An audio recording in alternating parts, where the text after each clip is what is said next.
Bonjour, je m'appelle Agathe, je suis chez Rainer Énergie dans les bureaux de Reims depuis 2017. J'ai rejoint la société directement après mon master en environnement et développement durable. Pourquoi les énergies renouvelables? On peut dire que je suis tombée dans le chaudron très tôt. Dans le village de mes parents, il y a eu dans les années 2000 l'étude d'un parc éolien et j'avais participé à l'enquête publique. Et naïvement, je trouvais que c'était joli, de grandes fleurs, que c'était utile.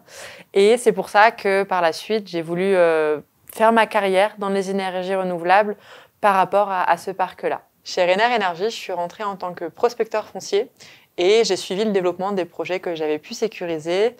Et depuis 2022, je suis passée également responsable des chefs de projet dans la partie nord-est pour l'éolien, le solaire et également le stockage. Une journée type, pour moi, c'est très varié. Ça peut passer d'échanges avec les maires, avec les avocats, avec les propriétaires exploitants, lire des études, des réunions internes. Et c'est vraiment quelque chose qui me permet de jamais m'ennuyer dans une journée et c'est vraiment très intéressant.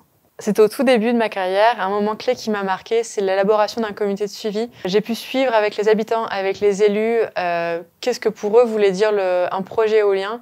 Et ça m'a permis aussi de comprendre les attentes du local.